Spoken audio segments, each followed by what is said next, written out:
Welcome. This is ActiveSpirituality.life. It is a weekly forecast program with astrology and a guided meditation activation to help you make the most of your week. It's run by Pamela Cucinell, that's me, the astrologer, and Suzy Meszoly, Master Healer. We invite you to find out more about our individual work. Suzy Meszoly, SuzyMeszoly-healer.com, or insightoasis.com for astrology. You can also find both of us at activespirituality.life, and we look forward to your joining us every week. Please share with your friends. Here we go. Hi, everyone. Welcome to activespirituality.life with Pamela Cucinell and Suzy Meszoly. And we are already talking about, can you believe it or not, the second month of 2021. Pam's going to let us know what's in store for the first week, starting February the 1st, Monday. And then I'm going to jump in with our Turbo Boost activation. Pam, we've made it to the second month. Lovely. Yes, we have. We're in February, and I'm doing the first. And we start out, the moon is in the sign of Virgo, and all the times I give are Eastern time, so please adjust depending on where you are on the planet. And the moon goes void of course at 6:10 a.m.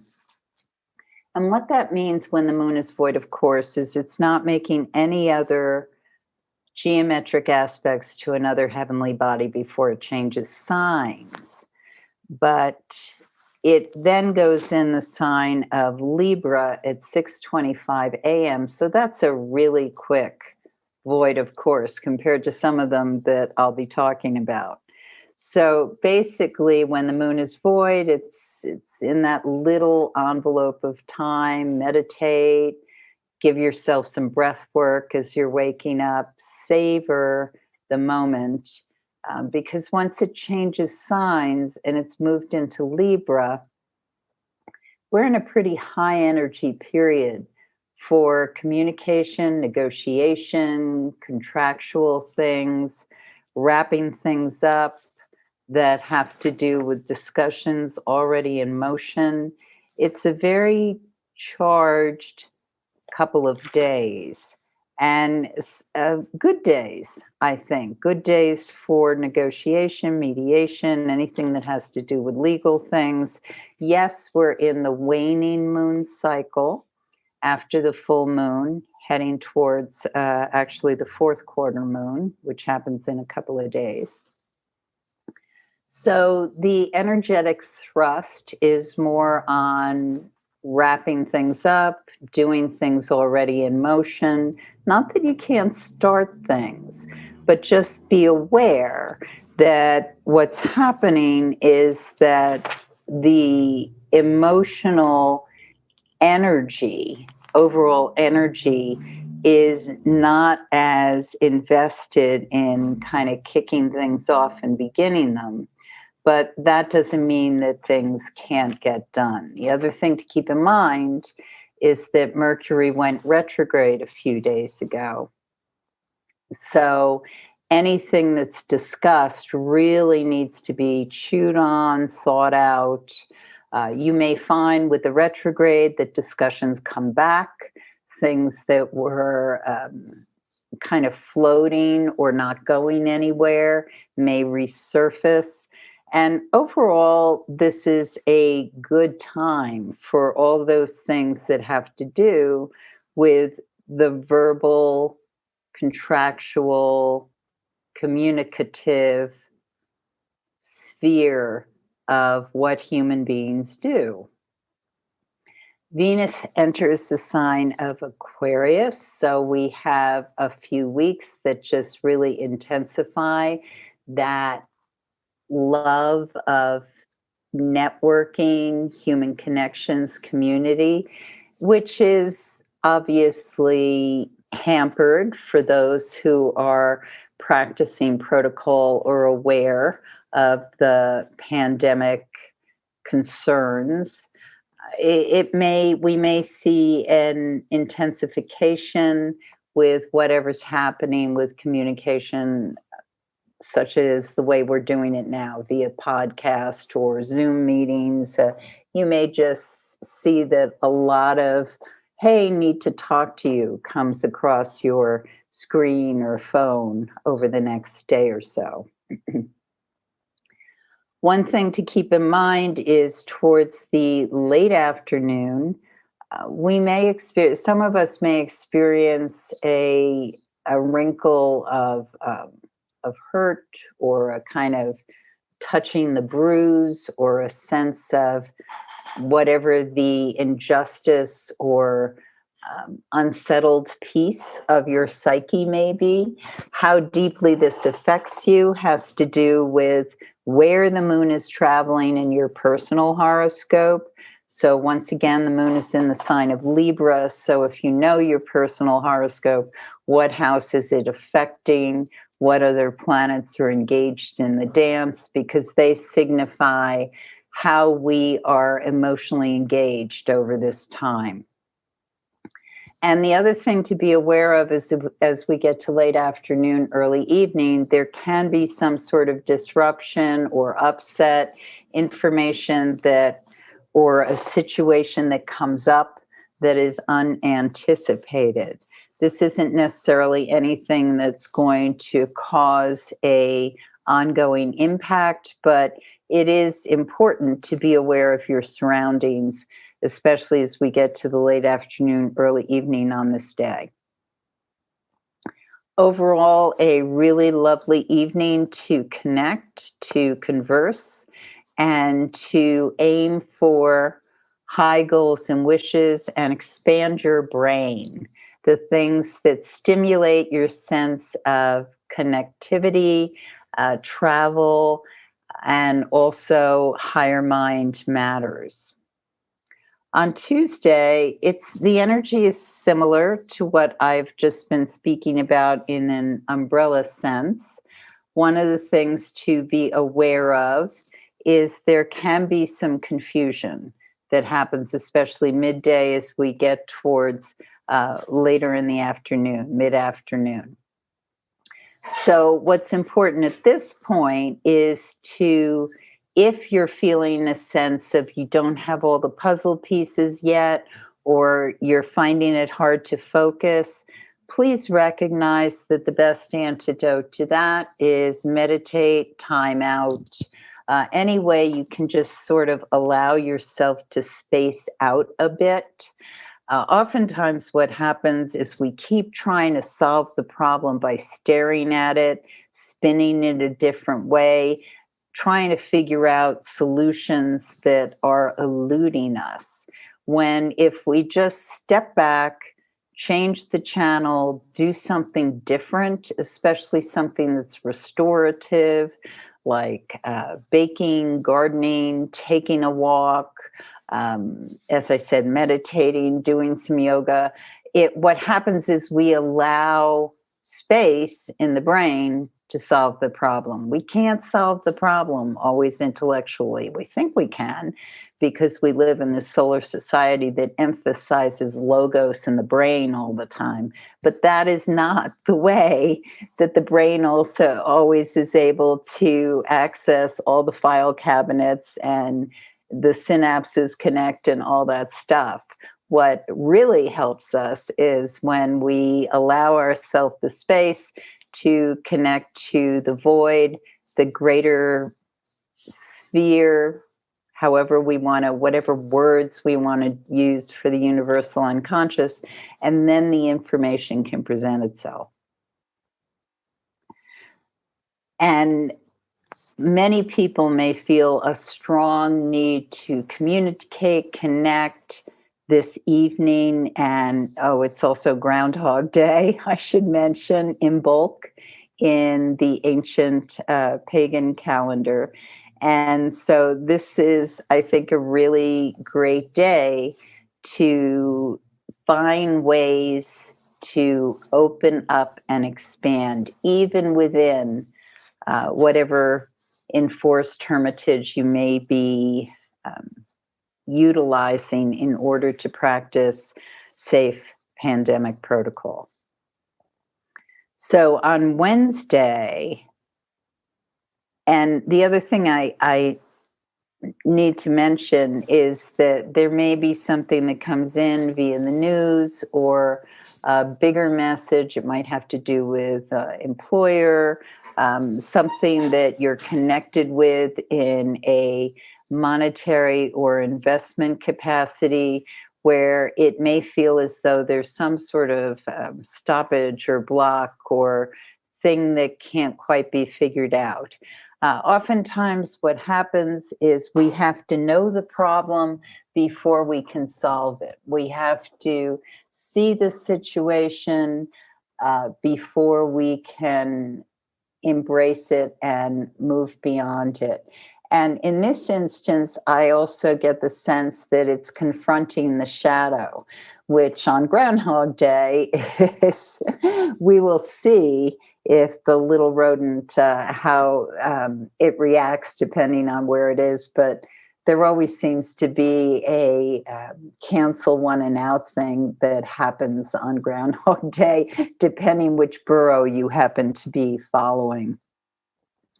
So on the 3rd, the moon goes void, of course, at 1:15 a.m. So that's in the wee hours of the morning, but it enters Scorpio at 9:15 a.m. So for early risers, it's an excellent time to meditate, savor the morning. I can't recommend enough, like writing your to-do list the night before if you have to hit the ground running in the morning, because otherwise it may be hard to kind of get the gears in motion with that void of course moon. But as of when it enters the sign of Scorpio, this is a really interesting couple of days because it's not necessarily easy, but it's dynamic. So if you've been engaged in hard discussions, situations that require, like, well, yeah, even some headbutting or figuring out solutions to hard situations, and many of us are at this point in time. It could be financial, it could be something that has to do with, I'll use the word survival. So how we can come to solutions. The best artillery for these couple of days is to meet situations head on. If you've been procrastinating something or avoiding something, not wanting to look at it, a discussion with a friend or loved one, something that may have to do with, as I said, finances, health, investment, ways that we share money or make decisions together. These are excellent days to basically open the doors and bring some light into the dark spaces. Not going to be easy necessarily, but it appreciates the the confrontation and being able, and that doesn't mean the confrontation has to be difficult or invasive, but it does mean that ignoring a situation is not the solution over these couple of days, because what will happen is we're going to be presented with it regardless. So being able to move through it is a great way to be. The other way this might manifest is it could just be something that's rather mundane, like addressing some plumbing in your house or something that's under the surface that would be best served by being addressed and fixed before it becomes very problematic. So consider, if something comes in your mind, either from hearing this or the morning of or throughout the day, what you might invite into a dialogue, even though it may initially be uncomfortable, because the resolution potential is really, really strong. And you can get surprised or engaged in a way that you didn't expect at the later part of the day on Wednesday. Thursday, very similar energy to what I just discussed. It is at that quarter moon period, so it adds to the tension of the day. But the actual reality is that we're in a really good window from, well, let's just call it in the dream time. So if the problem hasn't been solved or you're still feeling unsettled about it, the best way to invite in, again, inspiration and potential and alternative solutions is to go to sleep with the trust that this is bigger than you, and you trust that the answers are available to you when you allow yourself that sense of my ego is dissolving and I am inviting in better solutions. And it's much easier to fall asleep, especially if we're grappling with something that's kind of big. If we relax into the knowingness that a solution will come to us when we allow it. So the moon goes void, of course, at 4:20 a.m. on Friday the 5th, and it enters into Sagittarius at 12:16 afternoon. So what I love about this morning is that when the moon is in the sign of Scorpio and it's void, of course, a lot of astrologers would say that was not really a great time because the moon in Scorpio is, well, as I said earlier, it's always working for survival and the sense of survival. And there's all different places on the spectrum with that.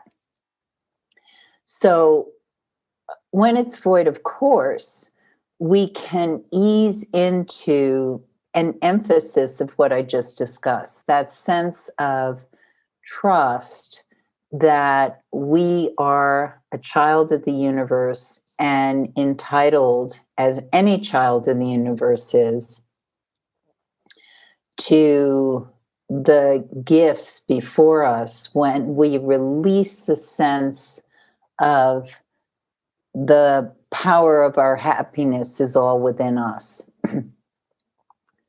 We could argue about this philosophically. It is, but it isn't. I do think the thing that matters is that sense that we are, as each of us is as deserving as the other.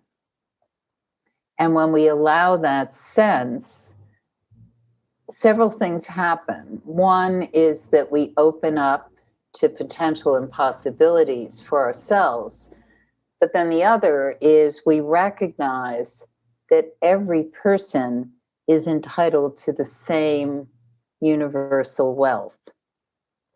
And part of what stops our ability to celebrate that is a sense of there isn't enough.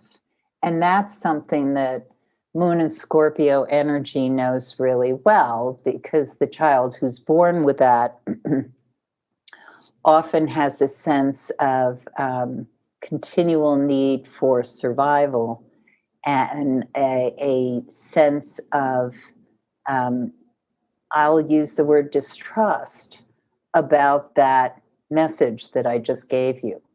So the higher energetic manifestation of Moon in Scorpio is to recognize that Achilles heel response and to expand beyond it. And that's when Scorpio moves from the scorpion to the eagle, and then ultimately the phoenix energy. So in that void of course moon period, I invite us all to, even if you just have a couple of minutes, really sink in to the soar of the eagle and the resurrection of the phoenix, the total fire of that passionate energy. So at 12:16 p.m., once the moon is in the sign of Sag, now we're in this complement to what happened earlier in the week, where we're able to really kind of cook and move quickly with a lot of those connections that we were nurturing and believing in earlier. And then, of course, we had the bumpy period with the moon in Scorpio that basically said to us, well, yes, this is achievable, but even more so when you confront your shadow and your fears. So now, on Friday afternoon, evening, all day on Saturday, we are in this juicy period of expansion and reaching for the brass ring on the carousel, and hopefully being in nature if possible at different points. If you're out late driving for some reason, or riding in a car, or moving about, pay attention to where you are. Again, there's this kind of disruptive energy, which I think is part of the electric energy of the week. But you don't have to experience a negative encounter with it, especially if you stay on alert and stay open to inspiration and revelation. There's a Venus-Saturn picture in the sky at this point in time, really talks about relationships with integrity and those kind of connections. So a lot can happen and be accomplished over these couple of days. The moon goes void, of course, on the wee hours of the 7th at 1:16 p.m., and it doesn't enter Capricorn until 3:52 of that afternoon. So this is one of those examples of a longer void of course, and I would say be in nature, let your body move, expand your mind, but don't expect anything to be nailed down and accomplished. But once that moon enters Capricorn, this very industrious afternoon into evening, and a lot can be accomplished. The only other thing I want to say about this weekend is because of the Venus-Uranus picture in the sky, you may be attracted to something that ordinarily doesn't attract you. This may not be bad or good. It's just be aware. It's a transit. It's fleeting. And so I wouldn't invest a heavy amount of money in whatever it is that attracts you. And now I turn it over to Suzy. So watch out if you're on a dating website that weekend. Yes. Okay. So let's go into our meditation. I invite everyone to take 10 minutes to work with the Turbo Boost energy. Just taking a deep breath, feeling yourself relaxing, slowing down just for 10 minutes. Take a deep breath and feel yourself in your body. Feel yourself arriving. Feel yourself becoming heavier and deepening. Close your eyes, take a few deep breaths. And as we arrive here, we can feel all of the energy in our body. And again, just taking another deep breath and arriving. And we know about all of the many, many things that we can do, that ahead of us is a productive week where we can get a lot of things done, where there can be clarity, communication, productivity, awareness, deepening. And we can look also at the shadow. We can look at the darkness. We can look at the fears that we have in place, the fears that perhaps stop us from doing anything, the fears that might restrict us, the fears that might hold us back. So just for a few moments, let's just look at what are your fears. Just have a little look now at what am I truly afraid of? And just to notice how much of that one fear or 10 or 100 fears, how much of those fears really hold us back. How much of that fear acts as a restraint? It might be a very healthy restraint, stopping you from doing something that might be risky or perhaps not convenient to staying alive. But a lot of our fears tend to be things that we have almost used in a way as an excuse to grow or to even be adventurous. Some of those more simple fears, some of those more generic fears. And just by being a fear itself, it's not only restrictive, but it also has a very specific type of energy. And that energy is one usually of constriction. So if you just think of something that you might be afraid of and really take yourself into that fear, you'll feel the body start to pump adrenaline. You'll probably maybe freeze or be paralyzed, or maybe you're like quick jumping into action, that fight or flight response. We have a very, very specific set of chemicals, hormones that are triggered and sent into the body when we have fear.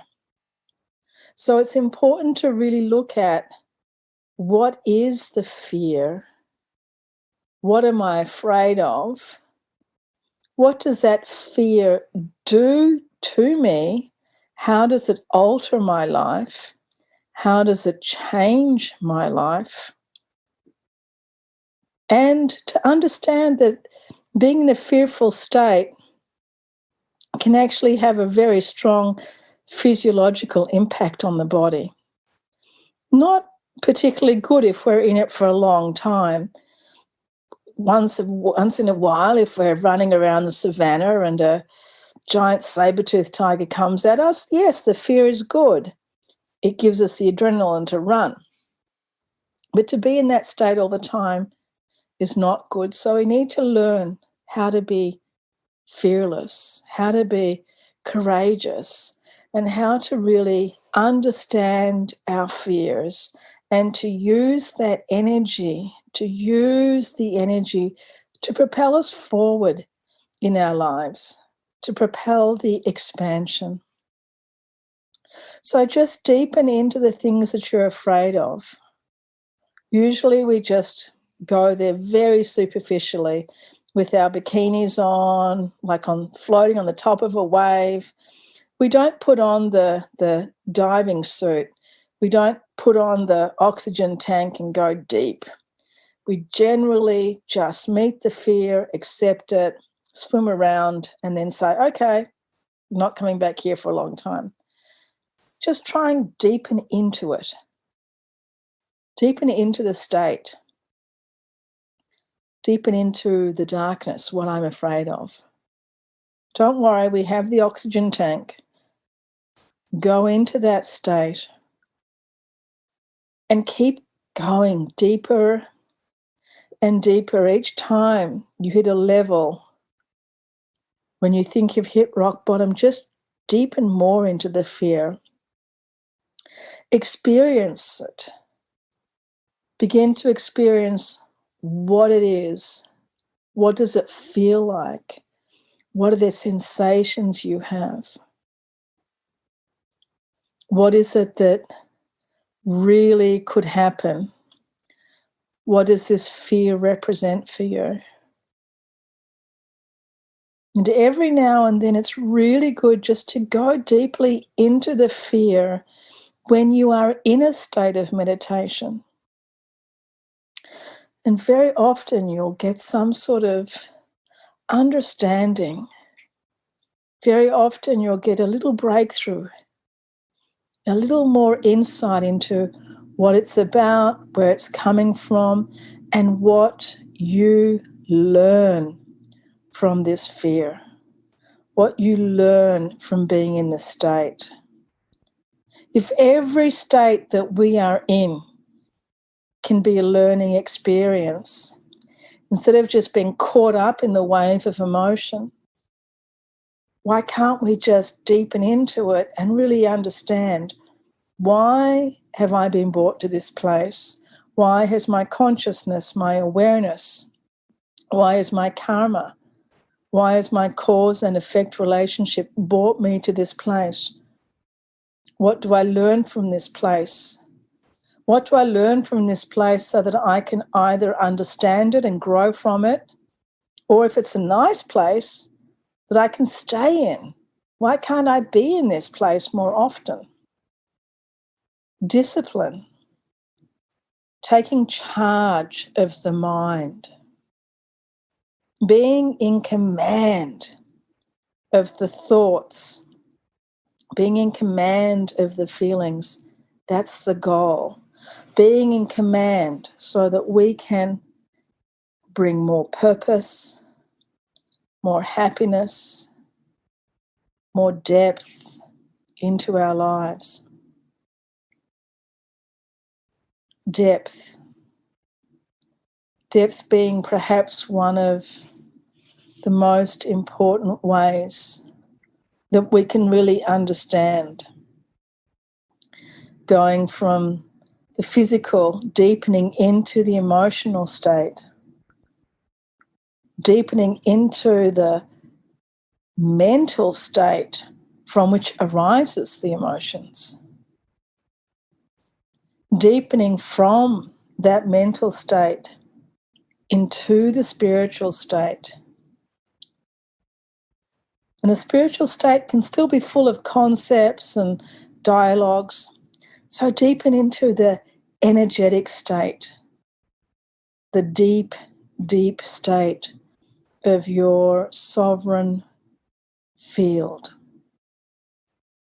And as you sit there taking a few deeper breaths, notice that this state is powerful, is boundless, infinite energy.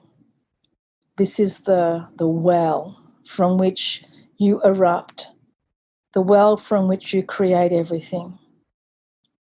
It is pure, it is vital force. And breathing this gently into all of your being, into all of the state, gently opening your eyes and feeling this turbo boost of energy. Thank you, everybody, for joining us this week. We so much look forward to being with you next week for the second week of February 2021. Thanks, everybody. Love now. Thank you, Pam. Have a great week. You have been listening to Suzy Meszoly and Pamela Cucinell of ActiveSpirituality.life. If you've enjoyed this program, consider a donation. You can find the link for that, ActiveSpirituality.life. Regardless, we look forward to having you join us again for next week's podcast. Please share and have a great week.